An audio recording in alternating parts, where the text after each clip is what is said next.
All right, what's up, everybody? Coming to you hot and fresh off of class number 2 with the Voice Actor Studio, which was another wonderful class. A lot of great information. So, this time, this week, week 2 out of 4, we talked about how to break down a voiceover script. So, kind of like looking at a script, how to, okay, what tone is it? What emotion do you want out of it?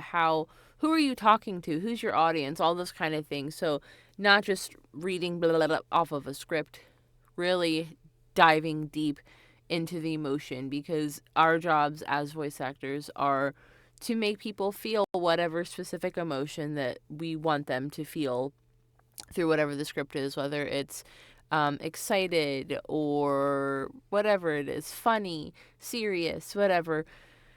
Being able to look at a script, break that down, and then take that from your I think it was called like head or like mind heart voice or something like that, pretty much just saying like read the script, get an idea of what it is, connect it to your heart through the emotion, and then take that emotion and bring it out through your voice.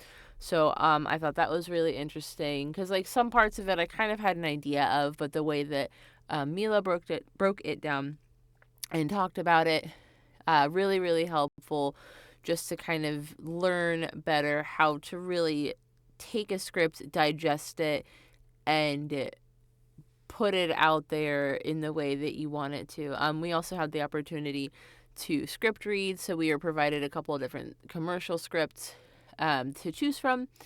And we read through, and then she would give us feedback, and we would kind of work on it, build on it.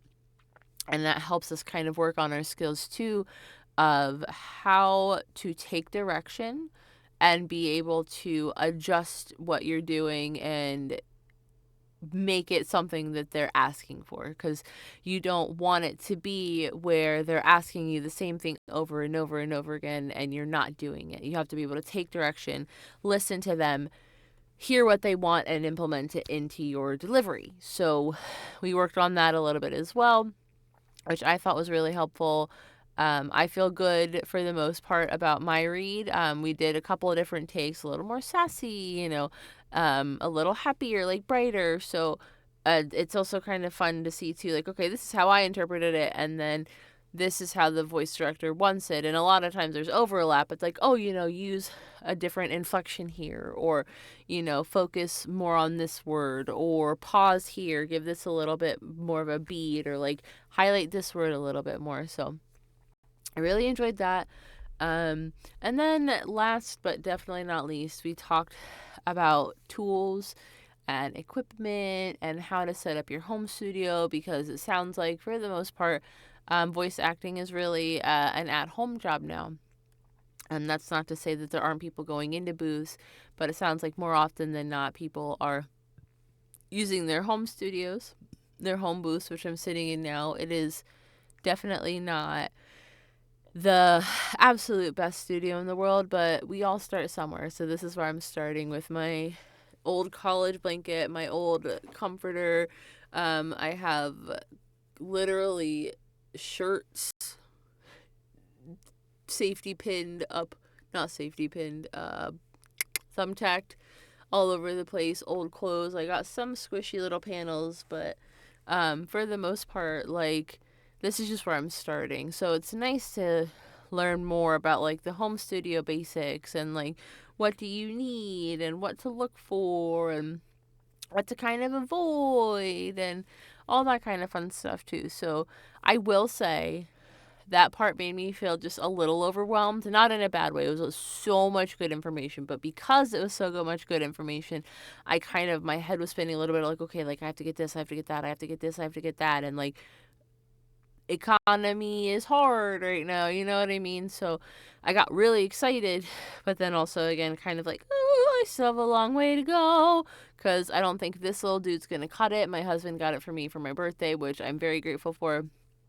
It's definitely a good microphone for this kind of stuff, but from what I understand, maybe not the best for like professional studio quality audio recordings to send to clients. So this is where we start and we know where to go. It just sounds a little expensive, but it sounds like there's also opportunity like on Facebook Marketplace or I don't know, Craigslist, is that still a thing? Or eBay to get other equipment that's been used or, not as expensive but still good, whatever, using um, the resources that we can, either new or used, but making sure that it's quality. Um, and having what we need in order to produce the highest quality thing we can. And I also appreciated that we talked about softwares too. So she said, what's it called? A DAW, DAW, and that's Digital Audio Workstation. So that's like, are you using Audacity? Are you using Adobe Audition? I think it's called. I actually learned about one called OCEN, OCEN. And I downloaded it in the middle of class. So I'm kind of curious and excited to um, play around with that a little bit. I'll probably watch some tutorials and get an idea if Audacity or OSIN is kind of a better platform for me as of right now, because they're both free. If it's free, it's for me. That's my personal motto.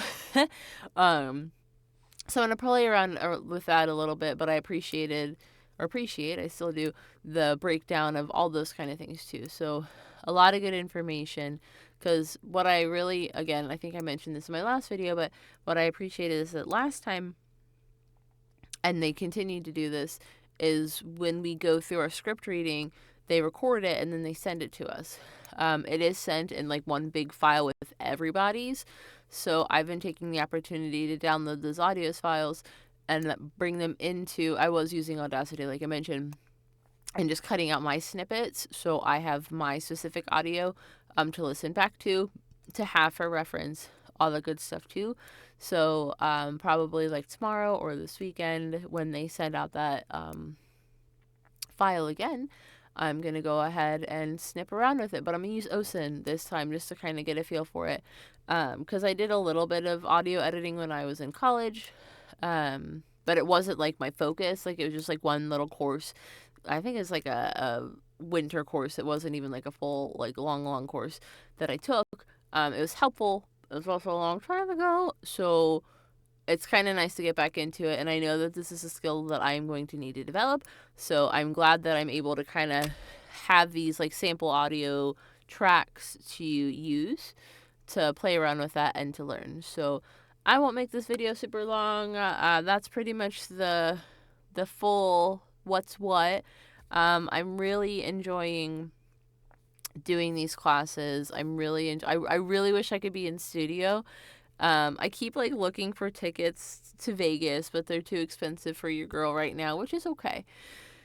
But my goal, I really want to get a demo started, but I don't know if I'm ready yet. So that's what's exciting about week 4, is that she'll take each of us one-on-one and tell us like where we're at, where she sees us going, like what would be next steps for us and all that kind of cool stuff. So in the next few weeks, I should have a much better idea, a much better direction of like what my next steps will be, because I really want to ride this wave and make this my career. So that being said, it's past midnight 30, so I'm eepy and I'm gonna head out, and I will see you guys next week. Have a good one. Bye.